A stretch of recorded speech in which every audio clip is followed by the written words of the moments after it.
반갑습니다. 아, 뭐, 처음 보는 분도 계시고, 기존에 이제 봤던 분도 계시고.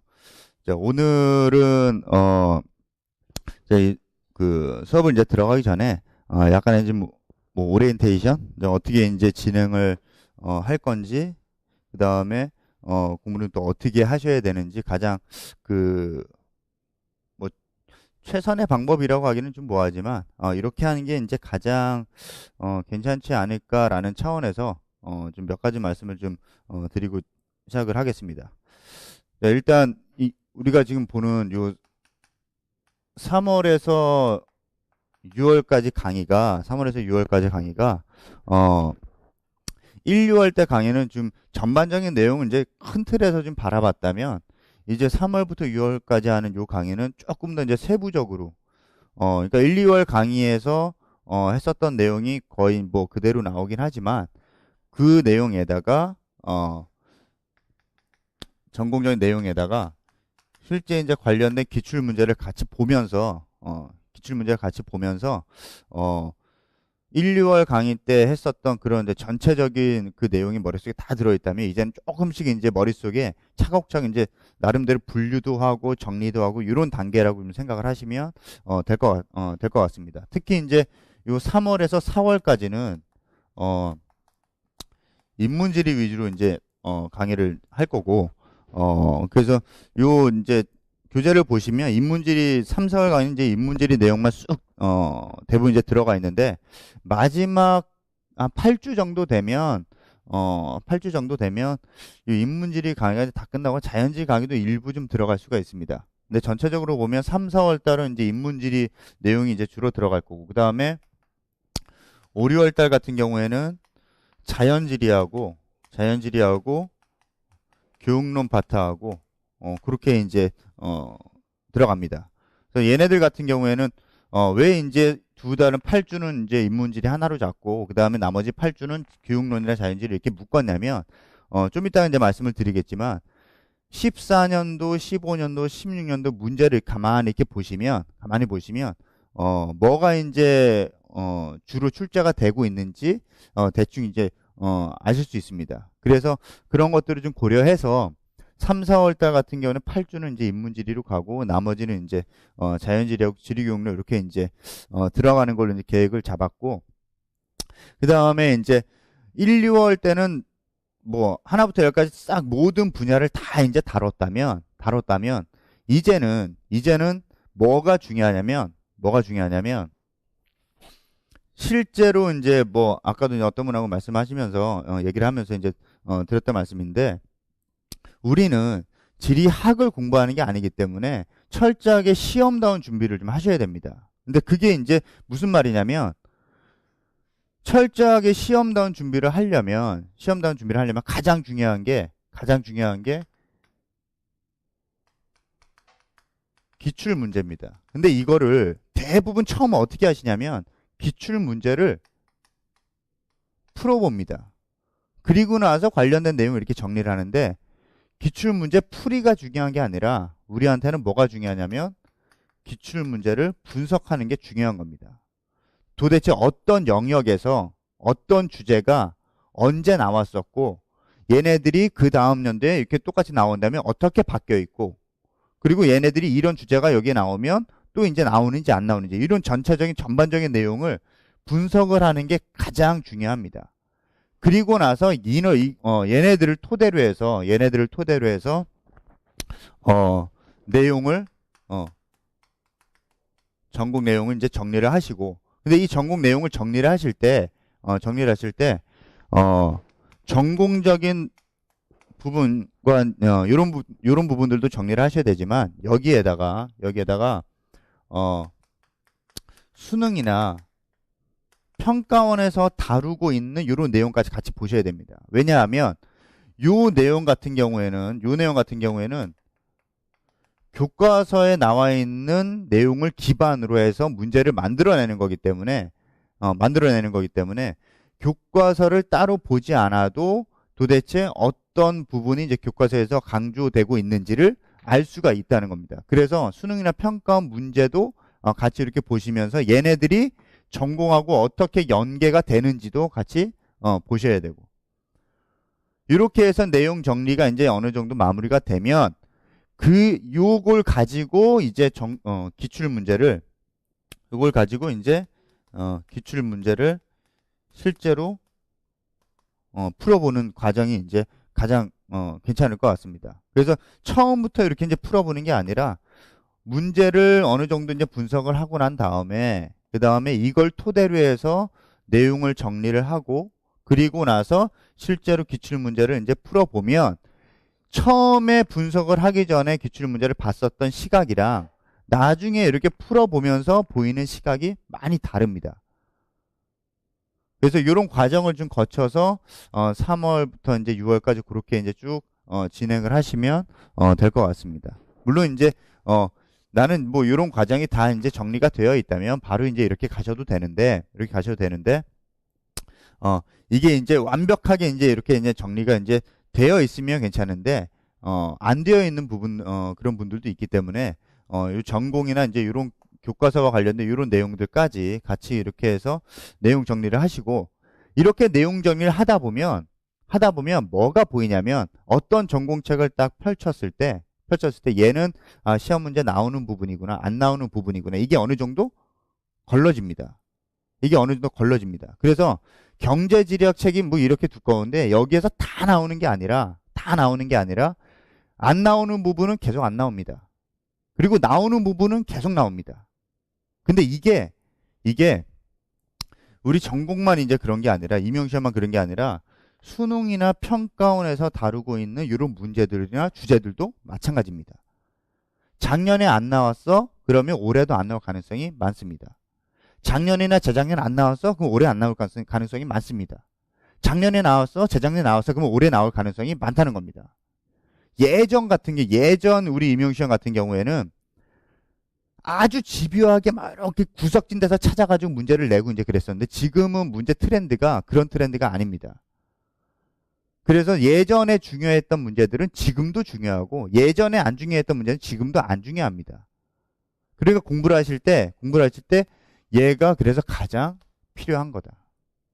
뭐가 이제 나오는지를 알고 나서 이제 공부를 하는 게 우리가 이제 바로 이제 가장 중요한 내용이니까 이런 과정을 거쳐서 그렇게 이제 가시면 될 것 같고 그 다음에 이 전공과 관련된 내용도 물론 계속 이제 말씀을 드리지만 중간중간에 이 내용이 실제 우리 교과서하고 어떻게 연계가 되어 있는지도 간간히 다 말씀을 드립니다.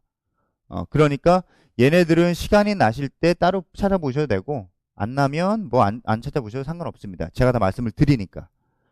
그렇게 해서 같이 이렇게 연계를 해서 내용 정리를 이렇게 쭉 이제 16 동안 이렇게 이제 하시면 나름대로 이제 큰 틀이 이제 머릿속에 좀 잡히실 거고 그걸 가지고 나중에 뭐 모의고사반이나 문제풀이반이나 그렇게 이제 가시면 될 것 같습니다. 자, 일단 전체적으로 이렇게 이제 가는 게 가장 중요하고 머릿속에서는 이제 까먹지 않으셔야 되는 게 뭐냐면 우리는 시험을 준비하러 온 겁니다. 그러니까 절대로 대학에서 공부한 것처럼 지리학으로 얘를 다가가시면 절대로 안 된다. 지리학으로 다가가시면 안 된다. 시험 문제를 우리가 이제 풀려면 그 시험 문제에 맞게 공부를 하는 게 우리는 이제 가장 중요한 거니까 이런 과정을 거치셔서 그렇게 가는 게 가장 이제 최선의 방법이 아닐까 그렇게 이제 생각이 들고 자 그럼 나눠드린 프린트를 좀 잠깐 보겠습니다. 자 지금 나눠드린 프린트는 2014년, 2015년 그다음에 2016년 전공지리 기출 문제를 쭉 이렇게 이제 분류를 해놓은 겁니다. 어느 영역에서 뭐가 이제 이렇게 나왔었고 뭐가 나왔었고 자 이런 부분들을 이제 쭉 보시다 보면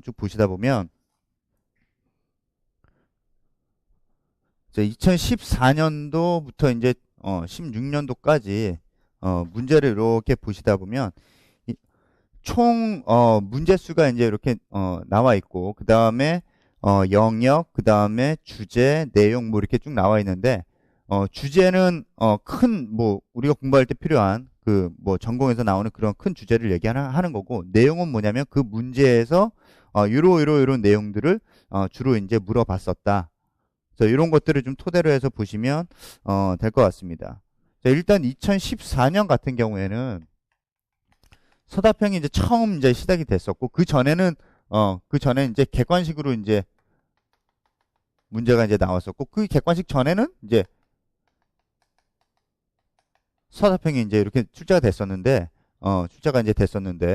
2014년부터 다시 이제 서답형으로 문제가 이제 바뀌었습니다. 그래서 요때부터 이제 시작되는 요런 시험 문제는 시험 보시는 분들이 똑같은 출발점에서 다 시작을 하는 겁니다.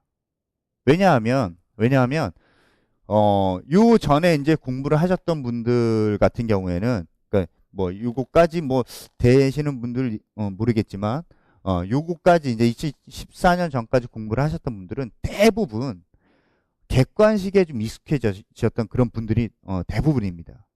그리고 처음으로 주관식 시험을 이렇게 이제 딱 접했는데, 누구는 잘하고 누구는 못해 그런 개념이 없이 똑같은 출발점으로 다 시작을 한 겁니다. 그랬을 때 이 14년도 문제를 가만히 잘 보시면, 2014년부터 이제 문제를 가만히 잘 보시면 전체적으로 지리 교육론 문제와 인문지리와 관련된 문제, 그 다음에 자연지리와 관련된 문제가 이렇게 이제 구성이 됩니다. 이제 2014년 같은 경우에는 지리교육론, 거기 이제 쭉 보시면 아시겠지만 지리교육론 문제가 약 6문제 정도 이제 출제가 됩니다. 지리교육론 문제가 2014년도 보시면 약 6문제 정도. 수행평가, 그 다음에 개념학습, 그 다음에 내용 구성 방법, 목적, 이런 내용으로. 그래서 지리교육론 파트 같은 경우에는 거의 이제 4파트에서 거의 이제 출제가 된다라고 이제 보시면 될 것 같습니다. 목적, 목표, 교수학습 방법, 내용 구성, 그다음에 평가. 평가에서는 주로 나왔던 게 거의 대부분 수행평가와 관련된 그런 내용이 이제 출제가 됐었고, 그 다음에 2015년도로 가시면 15년도로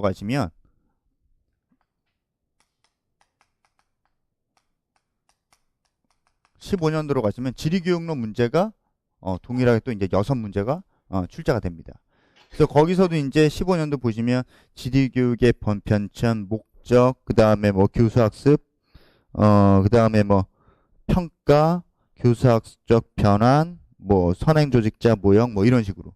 그래서 대부분 목적, 목표, 그 다음에 그 교수학습 방법, 내지는 평가, 내용 구성 방법, 이 4가지 파트 안에 다 들어간다고 이제 보시면 될 것 같습니다.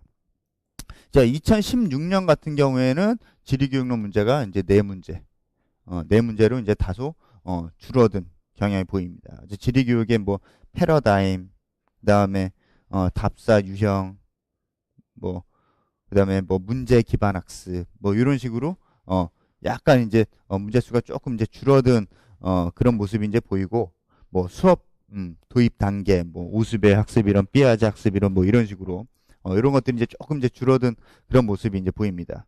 자, 그 다음에 이제 인문지리와 관련된 내용을 보면 2014년도 같은 경우에는 인문지리가 11문제가 이제 출제가 됐습니다.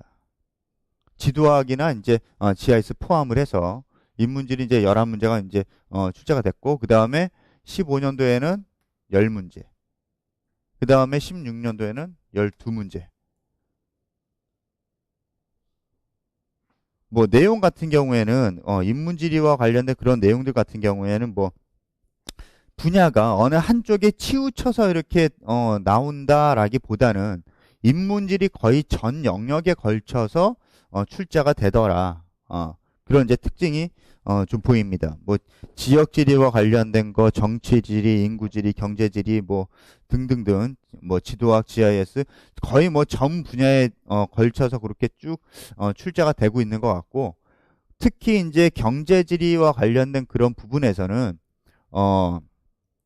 농업이나 공업이나 서비스나 이제 이런 파트 중에서 대부분 공업 파트에 좀 집중이 되어 있는 경향이 보입니다. 그래서 경제지리를 공부를 하실 때 어디에 초점을 둬서 공부를 하셔라? 공업과 관련된 부분에 초점을 둬서 공부를 하셔야 됩니다.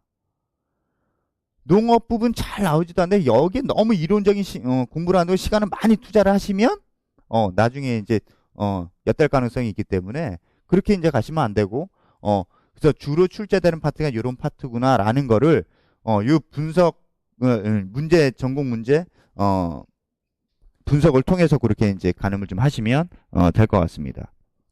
자, 그 다음에 이제 자연지리 파트 같은 경우에는 2014년도는 이제 7문제가 출제가 됐고, 그 다음에 15년도는 4문제, 그 다음에 6문제. 이 정도로 이제 출제가 됩니다. 그래서 2014년 같은 경우에는 24문제 이렇게 이제 출제가 된 거고, 그 다음에 15년도 같은 경우는 이제 20문제, 그 다음에 얘네들 같은 경우에는 22문제. 그래서 20문제 내외로 이렇게 출제가 돼. 20문제에서 25문제 내외로 이렇게 출제가 되는구나, 보통. 그리고 나서 그 나눠진 프린트에 보시면 구분이라고 되어 있는데 보면 뭐 기입형, 서술형, 그 다음에 논술형, 그 다음에 점수 배점 이렇게 이제 다 써놨습니다. 그래서 14년도 같은 경우에는 기입형 같은 경우에 이제 15문제. 이제 기입형이 이제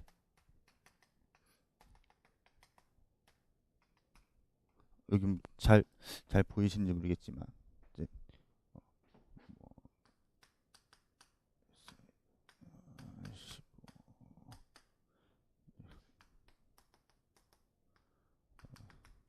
서술형, 그 다음에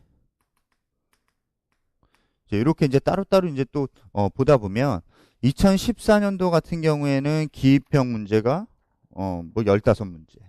얘가 이제 15문제. 그 다음에 서술형 문제 같은 경우에는 뭐 7문제. 그 다음에 논술형 2문제. 그 다음에 2015년도 같은 경우에는 기입형이 이제 10문제. 그 다음에 서술형 같은 경우에는 이제 8문제. 그 다음에 논술 2문제. 그 다음에 바로 이제 작년에 나왔었던 내용은 기입형이 이제 8문제. 그 다음에 서술형이 11문제. 그 다음에 11문제가 아니고 13문제. 셋, 넷, 다섯, 여섯. 13문제. 그 다음에 논술형 1문제. 자, 여기에서 이렇게 보시면, 이렇게 이제 보시면, 기입형, 서술형, 논술형으로 계속해서 이렇게 출제가 되고 있고, 그 다음에 올해도 기입형, 서술형, 논술형 문제가 이제 나올 것 같다. 근데 얘네들 가만히 잘 보면 기입형은 점점 문제수가 줄어들고 있고, 서술형은 문제수가 늘어나고 있습니다. 그리고 논술형 같은 경우는 한 문제에서 2문제는 반드시 나온다고 보시면 되고. 그래서 2014년도 같은 경우에 제가 강조를 했던 게 무슨 내용이냐면 처음 이제 시험이 그 서답형으로 바뀌는 시험 체제이기 때문에 서술형, 논술형 이거는 변별력이 별로 없다. 이건 별로 없다. 누구나 못 쓴다, 이거는. 그럼 어디에서 갈리냐면 여기에서 갈릴 것이다. 근데 이 기입형은 대부분 용어를 물어보는 문제입니다. 대부분 용어를 물어보는 문제인데, 그러면 선생님 이 용어를 어떻게 공부를 해야 되냐고 이런 질문을 꽤 많이 받았습니다. 이 용어를 공부하는 방법은 뭐 나름대로 이제 공부 방법 찾으시면 되겠지만, 제가 개인적으로 이렇게 생각을 해봤을 때 가장 좋은 건 뭐냐면 전공 책들을 보면 맨 뒤에 용어 정리가 이렇게 나와 있는 게 있습니다. 전공책 맨 뒤에 보면 가나다 순으로 또는 뭐 ABC 순으로 용어가 이렇게 쭉 정리가 되어 있습니다. 그 용어들을 보고 뭐 내가 이제 아는 거 모르는 거 잘 알겠지만 잘 개념이 안 잡히는 거 이런 식으로 이제 구분을 해놓고 그런 용어들을 그렇게 이제 공부를 하시는 게 이렇게 보는 게 좀 괜찮을 것 같은데, 점점점 문제수가 줄어들고 있는 걸 봐서는 이제 이 기입형은 문제를, 그러니까 내가 그 합격을 하는데 변별력이 될 수가 없다. 이제는 첫 해는 그렇게 이제 될 수 있었겠지만 점점 시간이 가면 갈수록 이렇게 줄어들고 있기 때문에 얘네들보다는 이제는 뭐가 중요하다? 개인적으로 보면 얘가 이제 가장 중요한 것 같습니다. 얘가 뭐 논술형 같은 경우에는 뭐 그 거의 뭐 한 문제, 두 문제 정도 점수 배점도 크긴 크지만 논술형 같은 경우에는 거의 이제 대부분이 비슷한 느낌일 겁니다. 시험을 준비하는 사람들이라면. 근데 이제 갈리는 거는 서술형에서 이제 점점점 갈리고 있을 거예요. 물론 올해는 어떻게 될지 모르겠지만 기입형이나 서술형 기입형 논술형보다는 아마 서술형에서 조금 갈리지 않을까 이런 생각이 좀 들고 문제수도 가장 점점 늘어나는 폭이 이제 크기 때문에 그래서 얘가 이제 가장 중요하지 않을까 이런 생각이 좀 듭니다. 그 다음에 서술형 같은 경우에 대부분 문제 유형이 뭐냐면 설명해라. 대부분 설명해랍니다. 얘는. 그러니까 네가 이거에 대해서 아는 거를 논리적으로 쓰는 게 아니라 그냥 있는 그대로 네가 알고 있는 개념을 알기 쉽게 써 넣는 겁니다. 그러니까 그 답안지를 이제 작성을 하실 때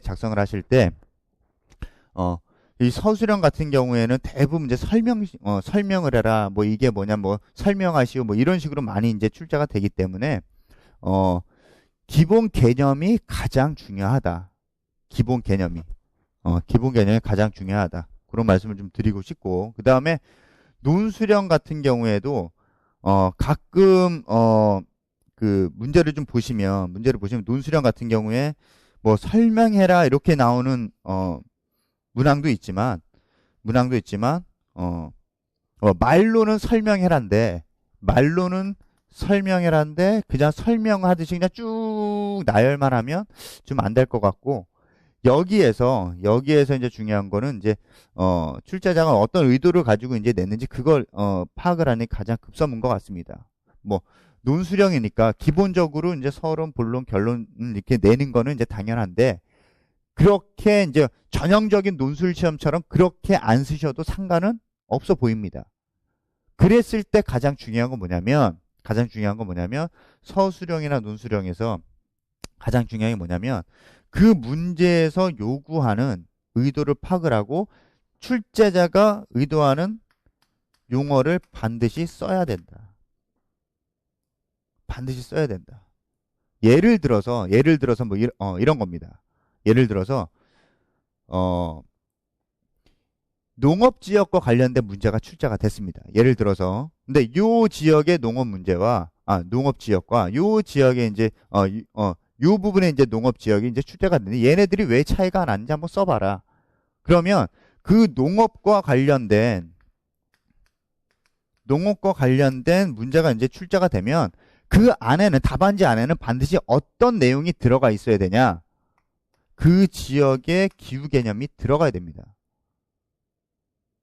그 지역의 기후 개념이 없이 얘 특성을 쭉 이제 적다 보면 얘는 거의 뭐 오답이 될 가능성이 큽니다. 그래서 예를 들어서 농업과 관련된 얘기가 나오면 반드시 기후를 언급을 해주는 게 좋다. 왜냐하면 농업은 가장 영향을 많이 받는 게 뭡니까? 얘입니다. 얘. 그러니까 얘를 안 쓰면 핵심은 빠지고 나머지 이제 것들만 쭉 쓰는 거니까 나는 정말 많이 썼는데 점수가 안 나온 사태가 벌어지는 겁니다.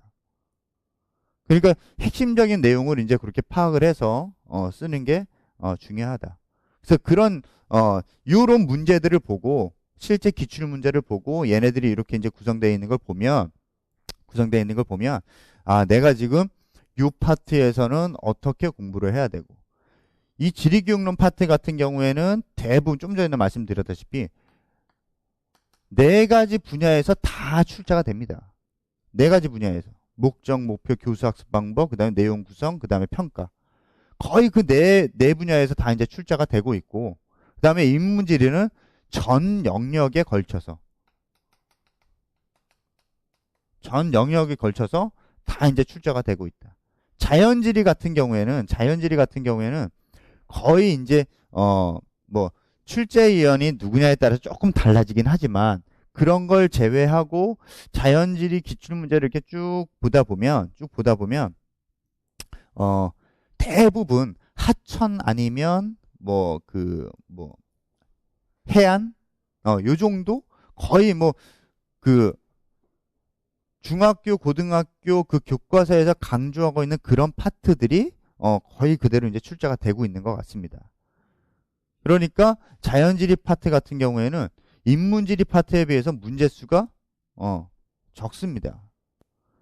그러면 내가 전체적으로 봤을 때 지리교육론 같은 경우는 매번 출제가 이제 이렇게 이제 되고 있으니까 비슷한 그 문제수 출제가 되고 있으니까 얘를 놓치시면 안 되고, 그러면 인문지리하고 자연지리 중에 뭐를 초점을 두고 어떤 분야에 초점을 두고 공부를 하셔야 된다? 여기에 초점을 두고 공부하셔야 된다. 지금 이거는 우리 시험만 그렇게 이제 되고 있는 게 아니라 실제 수능에서도 얘가 반영이 됩니다. 실제 수능에서도 그게 반영이 됩니다. 수능 문제가 20문제인데 20문제 중에 한 13문제, 12문제 정도가 인문지리 파트고 나머지가 자연지리 파트입니다. 그러니까 현재 고등학교나 중학교에서 배우고 있는 그 교과 과정에서도 뭐가 비중이 더 크다? 인문지리 비중이 더 크다.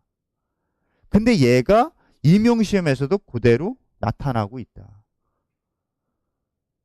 그대로 나타나고 있다. 그러니까 전체적인 큰 틀에서 초점을 어디다 두셔야 되냐면 인문지리에 초점을 두시는 게 좀 괜찮을 것 같습니다. 그리고 이제 뭐 자연지리, 그 다음에 교육론. 자연지리하고 이제 교육론 파트 문제수를 이렇게 이제 비교를 이렇게 이제 해보시면 물론 이제 얘가 기입형이냐 서술이냐 논술이냐 이거에 따라 조금 다르긴 하지만 단순히 이제 문제수로만 이렇게 이제 보자면 지리교육론이나 자연지리나 거의 뭐 비슷한 문제수로 이제 출제가 되고 있는 걸 봐서는